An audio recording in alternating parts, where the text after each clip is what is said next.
Press release reported that the spin-off manga Uma Musume Cinderella Gray will have an anime adaptation that will premiere in 2025 in Japan, confirming an earlier leak. The release listed that Cygames Pictures Studios will handle the production, but no further details were revealed. In recent days, anticipation for the promised amazing project of Jujutsu Kaisen had reached its peak, fueled by the hype generated by publisher Shueisha and Weekly Shonen Jump magazine. However, thanks to leaks from the upcoming issue of the magazine, it has been revealed that the long-awaited announcement turned out to be a series of projects that are far from what had been promoted. Among the announcements revealed is the free, digital availability of the first 245 chapters of the manga in Japan, a gesture that, while an interesting detail for fans, does not justify the term amazing. Another of the projects is a countdown video that many assume is related to the manga's soon ending, which has been received with apathy rather than enthusiasm. In addition, a series of wallpapers to be released on the franchise's social networks have been announced, as well as the revelation of the cover of Volume 27 of the manga, elements that, although appreciated, fail to impress the followers of the work. A press release from the Shueisha publishing house announced that the adult manga Until You Bear My Child, The Substitute Bride and the Beast Soldier will have an anime adaptation that will premiere on October 6th with the title Taisho-era Contract Marriage, The Substitute Bride and a Soldier's Fierce Love. According to the information, it is an Anime Festa project, which indicates that it will be a short animation, approximately 5 minutes per installment, and a total of 8 episodes. In addition, it will be available in a censored version for television and an explicit version for streaming platforms. August 16th marked an important milestone for fans of visual novels, as Katawa Shoujo, an acclaimed free-to-play title developed by passionate volunteers on 4chan's anime board, finally debuted on Steam and itch platforms. Just days after its release, the game has amassed nearly 900 reviews on Steam, with an impressive 98% of them being positive. This success underscores the lasting impact the visual novel has had on the gaming community since its original development over a decade ago. A press release informed that the manga One Dance will have an anime adaptation that will premiere sometime in 2025 in Japan. The release did not list full production details, but did reveal that the animation will be done by Madhouse Studios in collaboration with Cyclone Graphics Incorporated. In addition, dancer, choreographer, and singer Rihanna, who has performed with renowned groups such as EXILE and KATTUN, as well as South Korean bands BTS, EXO, and Red Velvet, will be in charge of the musical and dance production of this project. During a recent press conference in Paris, renowned mangaka Masashi Kishimoto, widely known for being the creator of Naruto and the supervisor of its sequel Boruto, Naruto Next Generations, hinted at the possibility of embarking on a new manga project. Although Kishimoto avoided giving specific details or a specific timeline, he expressed that he has regained a newfound motivation after spending quality time with his family and friends. This renewed energy, he explained, has made him more receptive to the idea of starting a new project. The most recent issue of monthly Big Gongon magazine published the final chapter of the Tales of Wedding Rings manga after a 10-year serialization. The ending was well received by fans, so those interested in the original work may want to read it in its entirety before the second season of the anime adaptation is released. In a recent interview, Crunchyroll CEO Rahul Purini revealed that the popular streaming platform is exploring the potential of live-action adaptations as a strategy to engage new viewers and increase interest in its anime catalog. The company, in collaboration with its parent company Sony Pictures Entertainment,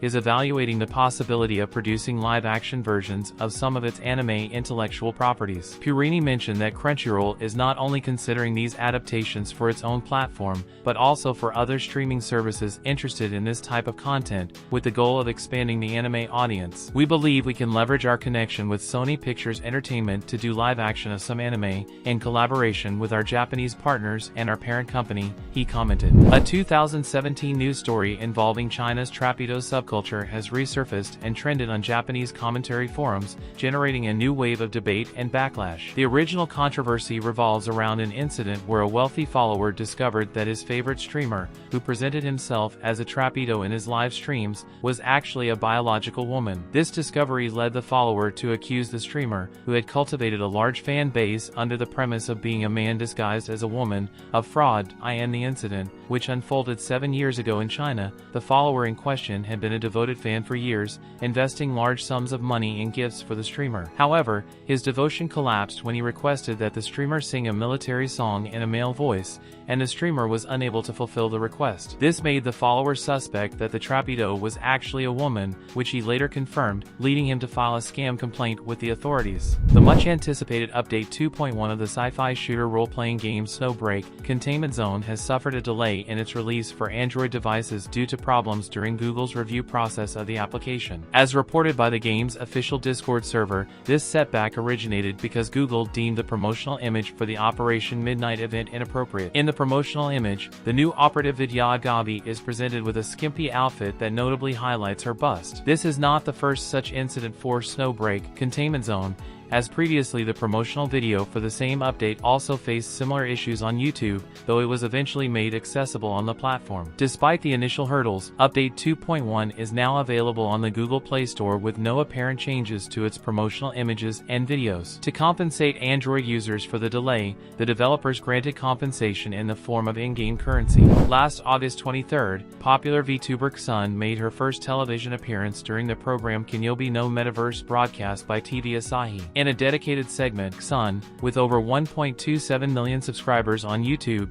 surprised both the hosts and the audience with a shocking revelation about her income. Xun, known for her versatility in creating content ranging from live streams, games to virtual concerts, and born in Atlanta, USA, demonstrated not only her ability to connect with Japanese audiences, but also with a wide audience in the English-speaking world, thanks to her fluency in English. During the broadcast, comedian Tenshin posed the question that many viewers probably had in mind: does this really make good money? Xun's answer stunned everyone: my annual income is over 100 million yen. Huh, isn't that good? Over 690,000 US dollars. This statement not only caused surprise in the studio, but also ignited social media, where the community discussed the possibilities of achieving the YouTube dream as Xun has achieved. However, Xun was clear in explaining that her success was not the initial goal, but the result of enjoying every step in her career, a philosophy she considers applicable for VTubers as well as idols and comedians. In a recent interview with Nikkei, Crunchyroll's top brass, Rahul Purini, CEO, and Gita Rebapragada,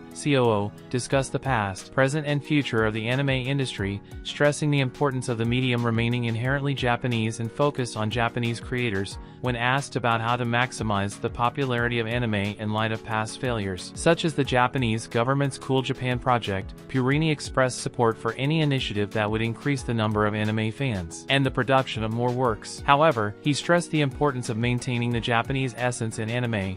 I believe anime should be inherently Japanese and told from the perspective of Japanese creators. We want more anime, more diverse stories, and it's crucial that Japanese creators continue to be involved. This view is likely to resonate with many fans who wish to preserve a clear distinction between the themes and animation styles typical of Japanese anime and animation produced in other countries. The question remains, however, as to how productions such as The Glass Worker, a film animated in Pakistan but heavily inspired by the art style of Japan's famed Studio Ghibli, fit into this vision. This film, animated by Mano Animation Studios, was very well received at the Annecy International Animated Film Festival in June. Although Purini advocates that anime should retain its Japanese essence, he says that stories worthy of adaptation can come from anywhere. A notable example is the anime series based on the Korean webtoon Solo Leveling, which has generated great buzz and was pitched by Crunchyroll to its Japanese sister company, Aniplex, due to global audience demand. The ambitious Josei Dake no Maki, Women Only, project, which sought to create a women-only village in an uninhabited village, has been cancelled after failing to reach its goal of raising 500 million yen, over $3.46 million, on the crowdfunding platform Campfire. This fundraising failure marks the end of an initiative that had generated both anticipation and controversy in the community. The project, led by a person identified as an, had as its main objective to ensure the safety and well-being of women by creating a space where they could live freely and without worries. According to the project description, the idea was to rebuild an abandoned village and transform it into a safe place exclusively for women, an effort to provide an environment where they could fully live their identity and build a shared future. Since its launch, the project had attracted attention for its radical approach and the uniqueness of its proposal. However, difficulties in raising funds were evident from the outset. Despite the aspirations of An and his team, the lack of financial support was an insurmountable obstacle. The project offered no tangible rewards for backers backers beyond a simple thank you email, which could have negatively affected its ability to attract owners. In recent weeks, a comment posted by an erotic artist on the DLsite platform has generated a great deal of discussion and gone viral on Japanese social networks. The comment in question, posted alongside a screenshot showing nearly 16,000 digital copies of his work sold, reveals that the author has raised over 6 million yen, which is equivalent to over $43,000 US dollars. The message accompanying the image read, "Even at my level, just by drawing a few illustrations, we're talking about a world of several million. Plus, since it keeps selling steadily, the money keeps coming in indefinitely. It's better to become an illustrator than to work as a salaried employee." In recent weeks, there has been a notable increase in actions against pirate anime streaming sites, leading to the closure of several popular platforms operating in Vietnam. Chief among these sites, aniwave.to, formerly known as 9anime, which received a staggering 170 million monthly views. aniwave.to, along with other related sites such as animezurge.to and unix.to, has decided to abruptly close its doors, issuing a farewell message that came as a surprise to many of its users. In the announcement, the site's operators noted that now that everything has improved, it's also time to say goodbye. It's hard to part with something we've invested so much effort and passion into, but it's something we have to do. This message ends with advice that resonates throughout the anime community.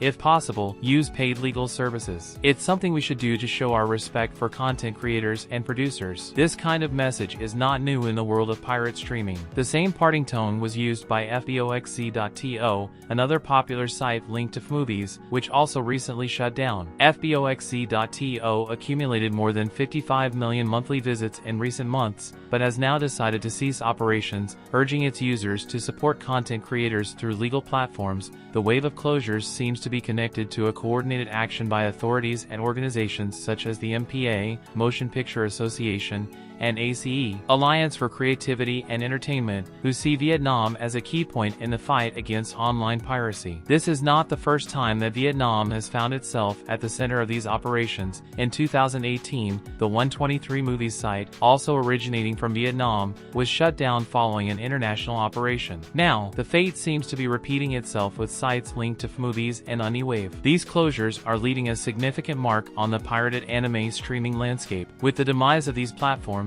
millions of users are left without access to free content and urged to opt for legal alternatives. As more information comes to light, it will be interesting to watch how the situation evolves and how it affects the anime community at large. That's all for today. Which of these news stories surprised you the most? Leave us your opinion in the comments, and if you have any news you'd like us to cover, let us know. Don't forget to subscribe and turn on the little bell so YouTube will notify you when we upload new videos. Thanks for joining us, and remember, every week we have more of the best anime for you. See you in the next video. Bye.